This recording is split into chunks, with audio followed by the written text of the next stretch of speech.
Perkenalkan, nama saya Sheila Hera Oviana, NIM G3112500078. Perkenalkan, nama saya Mardiana Tri Sulistiawati, NIM G3112500881. Perkenalkan, nama saya Alia Juda Safitri dengan NIM G31125085. Saya Dena Miawati, nomor induk mahasiswa G31125094.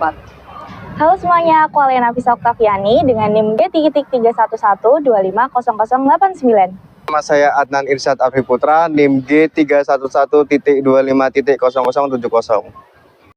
Kami dari kelompok 5, pada kesempatan kali ini kami akan melakukan kunjungan ke makam Kiai Haji Soleh Darat. Nantikan perjalanannya.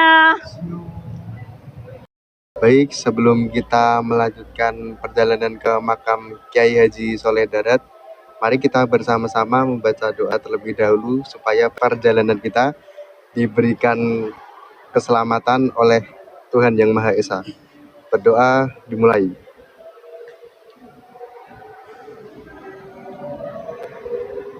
Doa selesai.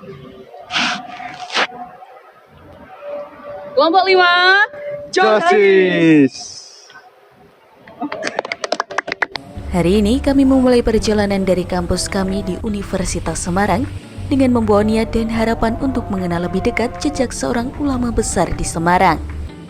Dari gedung-gedung akademik kami menapaki jalan menuju jantung kota, melewati jejak sejarah dan keramaian Semarang hingga tiba di kawasan pemakaman berkota. Di sanalah peristirahatan terakhir Kiai Haji Soleh Darat, atau yang lebih dikenal dengan nama Mbah Soleh Darat, sang guru bangsa yang tak hanya menulis kitab-kitab tafsir dan fikih dalam huruf Arab Begot, tetapi juga membimbing jiwa-jiwa pejuang dan pemikir seperti pendiri ormas besar dan tokoh emansipasi di Indonesia.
Di tengah perjalanan ziarah ini, kami berjumpa dengan salah satu juru kunci makam.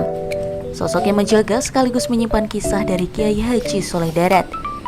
Dari beliau kami mendengar cerita tentang Kiai Haji Soleh Darat, tentang bagaimana kondisi Islam di Semarang pada saat itu, tantangan dakwah, serta peran Kiai Haji Soleh Darat dalam membangun pesantren dan menguatkan umat Islam. Bagi kami pertemuan ini bukan sekedar wawancara, tetapi merupakan perjalanan menembus waktu, menyentuh sejarah, dan memahami akar perjuangan Islam di tanah Jawa. Assalamualaikum warahmatullahi wabarakatuh, Bu. Kami dari Universitas Semarang. Kami ingin tahu nih, Bu, perjalanan hidup dari Mbah Kiai Haji Soleh Darat itu seperti apa, Bu?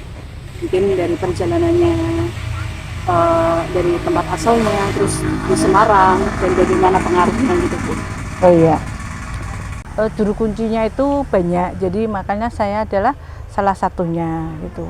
Untuk siapa Mbah Soleh dan perjalanan hidupnya, Kiai Soleh Darat itu asalnya dari Kedung Jumbleng, Mayong, Jepara. Jadi beliau itu berasal dari kota Jepara. Ya karena beliau itu punya seorang guru namanya Kiai Murtodo. Kemudian beliau dipek mantu, diambil mantu sama Kiai Murtodo, lalu pindah ke Semarang. Pindah ke Semarang sampai beliau itu pindahnya di Kampung Darat. Sampai beliau wafat di situ, akhirnya terkenal dengan nama Kiai Soleh Darat karena rumahnya di Kampung Darat. Kampung Darat itu di sekitar Petek. Disitulah Kampung Darat, nggih, ikut teh Kelurahan Dadap Sari. Enggak, itu di rumahnya Mbah Soleh situ. Untuk perjuangan Mbah Soleh dan jasa-jasanya itu, Mbah Kiai Soleh Darat itu adalah salah satu ulama yang berhasil menerjemahkan Al-Quran ke dalam bahasa Jawa.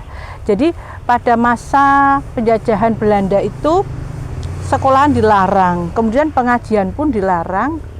Bagaimana caranya Mbah Kiai Soleh Darat ini bisa syiar Islam dengan lancar tanpa dilarang oleh Belanda? Nah, beliau itu menerjemahkan, jadi menerjemahkan Al-Quran itu ke dalam bahasa Jawa lewat tulisan Arab Pegon. Jadi Arab gundul, Arab Prutol itu, lah itu dikirane Belanda itu bahasa Arab, tidak taunya itu adalah bahasa Jawa. Nah itu beliau itu berhasil. Jadi Mbah Kiai Soleh Darat itu menciptakan kitab-kitab yang banyak sekali dengan tulisan Arab Pegon itu. Di antaranya ada kitab Majemuk, kitab Mujarobat, ada kitab Toharoh, kemudian kitab Al-Hikam dan lain-lain. Nah itu kitab-kitabnya Mbah Soleh itu. Terus beliau itu termasuk gurunya para ulama, karena apa? Mbah Soleh Darat itu punya muridnya itu Kiai Haji Hasyim Asy'ari, itu pendiri NU, ya. Jadi Mbah Gus Dur itu Kiai Haji Hasyim Asy'ari itu muridnya Mbah Soleh.